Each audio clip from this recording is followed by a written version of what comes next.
Hi, ಎಲ್ರಿಗೂ ನಮಸ್ಕಾರ. ಮೈಸೂರು ಅರಸರು ಸರ್ವಧರ್ಮ ಸಹಿಷ್ಣುಗಳಾಗಿದ್ದರು, ಜೊತೆಗೆ ಎಲ್ಲ ಧರ್ಮಗಳಿಗೂ ಸಮಾನ ಅವಕಾಶ ಮತ್ತು ಸಮಾನ ಗೌರವ ಕೊಡ್ತಿದ್ರು ಅನ್ನೋದಕ್ಕೆ ಬೆಸ್ಟ್ ಎಕ್ಸಾಂಪಲ್ಲು ನೀವು ನೋಡ್ತಿರತಕ್ಕಂಥ ಸೆಂಟ್ ಫಿಲೋಮಿನಾಸ್ ಚರ್ಚ್. ಸೊ ಈ ಚರ್ಚ್ನ ಮೊದಲನೇದಾಗಿ 1840ರಲ್ಲಿ ಮುಮ್ಮಡಿ ಕೃಷ್ಣ ದೇವರಾಜ ಒಡೆಯರು ಪ್ರಾರಂಭ ಮಾಡ್ತಾರೆ. ತುಂಬ ಚಿಕ್ಕ ಚರ್ಚ್ನ ಕಟ್ಟಿಸ್ತಾರೆ ಆ ಟೈಮಲ್ಲಿ. ಅದಾದಮೇಲೆ ಇಲ್ಲಿಗೆ ಸುಮಾರು ಜನ ಭಕ್ತರು ಬರೋಕ್ಕೆ ಸ್ಟಾರ್ಟ್ ಮಾಡ್ತಾರೆ. ಸೊ ಆಗ ಆ ಚರ್ಚು ಸಾಲಂಗಿಲ್ಲ ಅಷ್ಟು ಜನಕ್ಕೆ. ಸೊ ಅವಾಗ ಏನು ಮಾಡ್ತಾರೆ, ಮುಂದೆ ಬಂದಂಥ ನಾಲ್ವರು ಕೃಷ್ಣರಾಜ ಒಡೆಯರು ಚರ್ಚ್ನ ದೊಡ್ಡ ಪ್ರಮಾಣದಲ್ಲಿ ಕಟ್ಟಬೇಕಂತ ಯೋಜನೆ ರೂಪಿಸ್ತಾರೆ. 1935ರಲ್ಲಿ ಕಾಮಗಾರಿಯನ್ನು ಪ್ರಾರಂಭ ಮಾಡಿ 1956ರಲ್ಲಿ ಪೂರ್ಣಗೊಳ್ಳುತ್ತೆ ಈ ಚರ್ಚು.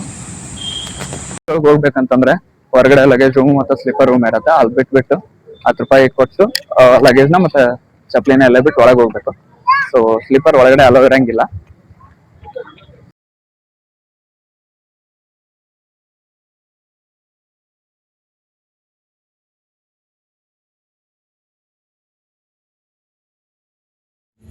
ನೀವೇನಾದರೂ ಮೈಸೂರಿಗೆ ಬಂದರೆ ಬರೀ ಅರಮನೆ ಮಾತ್ರ ನೋಡ್ಕೊಂಡು ಹೋಗ್ಬೇಡಿ, ಈ ಚರ್ಚ್ಗೂ ಬನ್ನಿ. ಈ ಚರ್ಚ್ ಕೂಡ ತುಂಬಾ ಚೆನ್ನಾಗಿದೆ.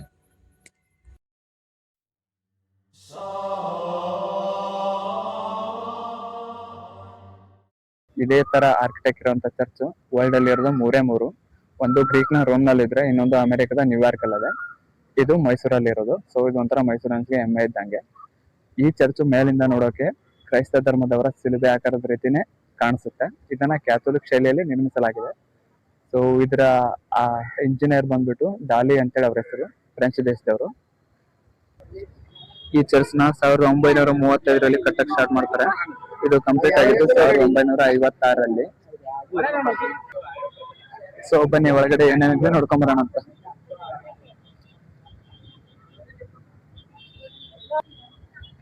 ಸೊ ಇದು ಪ್ರಾರ್ಥನಾ ಮಂದಿರ.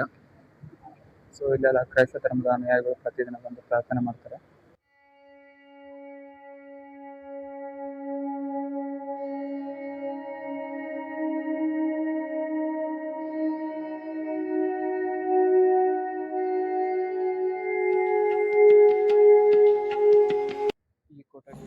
ಈ ಪ್ರಾರ್ಥನಾ ಮಂದಿರದ ಸುತ್ತಲೂ ಕಾಣುವಂತಹ ಈ ಯೇಸುಕ್ರಿಸ್ತನ ಚಿತ್ರಗಳು ಮತ್ತು ವಿಗ್ರಹಗಳನ್ನು ನಾಲ್ವಡಿ ಕೃಷ್ಣರಾಜ ಒಡೆಯರು ಫ್ರೆಂಚ್ನಿಂದ ಆಮದು ಮಾಡಿಕೊಂಡ್ರು ಅಂತ ಹೇಳ್ತಾರೆ.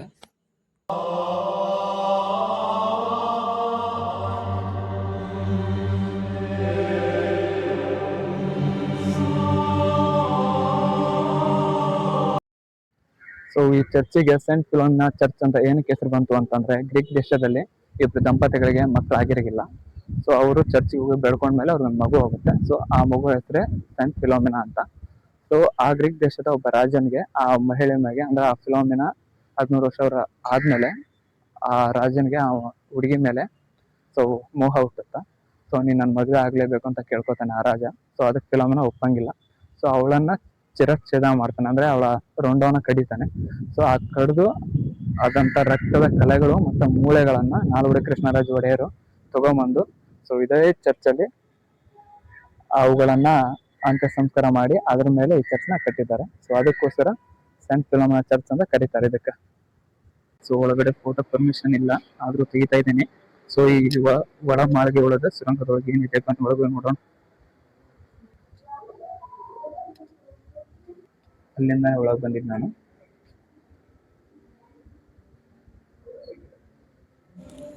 ಆವಾಗಲೇ ಹೇಳಿದ್ನಲ್ಲ, ಸೆಂಟ್ ಫಿಲೋಮಿನಾ ಅವರ ರಕ್ತದ ಕಲೆಗಳು ಮತ್ತು ಮೂಳೆಗಳನ್ನು ನಾಲ್ವಡಿ ಕೃಷ್ಣರಾಜ ಒಡೆಯರ್ ತರಿಸ್ಕೊಂಡು, ಸೊ ಇಲ್ಲಿ ಸ್ಟ್ಯಾಚು ಕಾಣುತ್ತಿದೆಯಲ್ಲ, ಇದೇ ಸೆಂಟ್ ಫಿಲೋಮಿನಾ ಅವರ ಸ್ಟ್ಯಾಚು. ಈ ಸ್ಟ್ಯಾಚು ಕೆಳಗಡೆನೆ ಅವರ ರಕ್ತದ ಕಲೆ ಮತ್ತು ಅವರ ಮೂಳೆಗಳನ್ನು ಇರಿಸಿ ಅದ್ರ ಮೇಲೆ ಈ ಸ್ಟ್ಯಾಚುನ ನಿರ್ಮಿಸಲಾಗಿದೆ. ನಾಲ್ವಡಿ ಕೃಷ್ಣರಾಜ ಒಡೆಯರು ಈ ಚರ್ಚ್ನ ಕಟ್ಟಿಸ್ಬೇಕಂತೇಳಿ ಕರ್ನಾಟಕದ ಮೂಲೆ ಮೂಲೆಗಳಿಂದ ಹಣವನ್ನು ದೇಣಿಗೆಯಾಗಿ ಸಂಗ್ರಹಿಸ್ತಾರೆ. ಆ ರೀತಿ ದೇಣಿಗೆ ಕೊಟ್ಟಂಥವ್ರ ಹೆಸರುಗಳನ್ನು ಈ ಸುರಂಗ ಮಾರ್ಗದಲ್ಲಿ ಈ ಬ್ಲ್ಯಾಕ್ ಅಕ್ಷರದಲ್ಲಿ ಇಲ್ಲಿ ಬರೆದಿದ್ದಾರಲ್ಲ, ದೇಣಿಗೆ ಕೊಟ್ಟವರ ಅಂತ ಹೆಸರುಗಳು. ಸೊ ದೇಣಿಗೆನ ಕರ್ನಾಟಕದ ಬೀದರ್ ಮತ್ತು ಬಳ್ಳಾರಿಯಿಂದನೂ ಸಂಗ್ರಹಿಸಲಾಗಿದೆ. ಸೊ ಅದರ ಹೆಸರುಗಳನ್ನು ಇಲ್ಲಿ ನೋಡ್ಬೋದು ನೀವು. ಸೊ ಇದೆಲ್ಲ ದೇಣಿಗೆ ಕೊಟ್ಟವರ ಹೆಸರುಗಳು.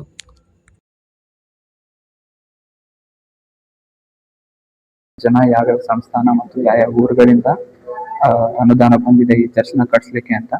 ಸೊ ಅದನ್ನೆಲ್ಲ ಇಲ್ಲಿ ನೋಡ್ಕೊಂಡು ಬಂದ್ರೆ ಸೊ ಅದೆಲ್ಲ ಅವ್ರದೇ ಹೆಸರುಗಳು ಇಲ್ಲಿ ಬರ್ತಿದಾರಲ್ಲ.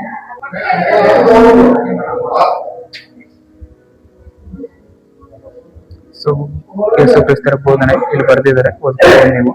ಸೊ ಇದು ಮಲಗಿರುವ ಯೇಸು ಕ್ರಿಸ್ತನ ಪ್ರತಿಮೆ.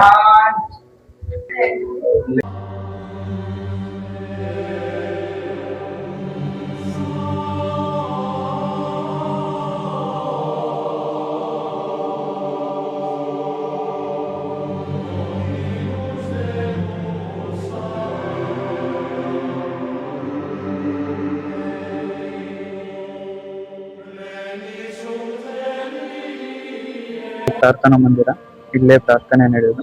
ಸಂಡೇ ಮತ್ತು ಶುಕ್ರವಾರ ಪ್ರಾರ್ಥನೆ ನಡೆಯುತ್ತೆ. ಸೊ ಈ ಚರ್ಚ್ನ ನೋಡೋಕೆ ದೇಶ ವಿದೇಶಗಳಿಂದಾನು ಜನ ಬರ್ತಾರೆ.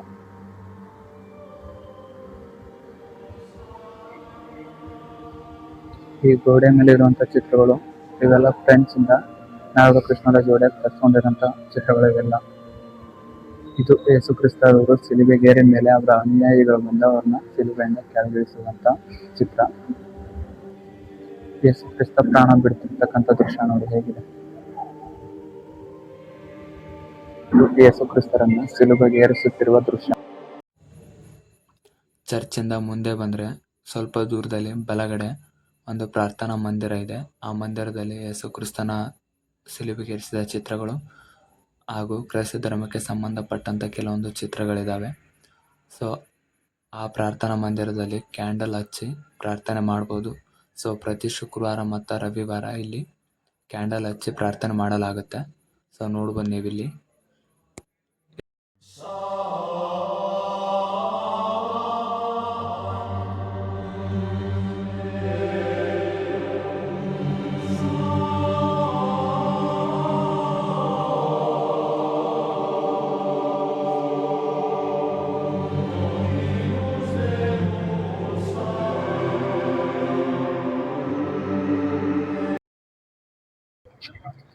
ಸೊ ಈ ಚರ್ಚಿನ ಹೈಟು 175 ಅಡಿ ಇದೆ. ಸೊ 175 ಅಡಿ ಹೈಟ್ ಇದೆ. ಸೊ ಇಡೀ ಏಷ್ಯಾದಲ್ಲಿ 2ನೇ ಅತಿ ದೊಡ್ಡ ಚರ್ಚ್ ಇದು.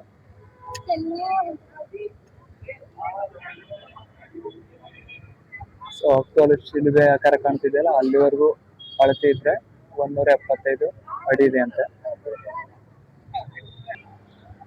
ಸೊ ಇದೇ ರೀತಿ ಹಿಸ್ಟಾರಿಕಲ್ ವಿಡಿಯೋಗೋಸ್ಕರ ನಮ್ಮ ಪೇಜ್ನ ಫಾಲೋ ಮಾಡ್ಕೊರಿ, ಸಬ್ಸ್ಕ್ರೈಬ್ ಮಾಡಿ. Thank you.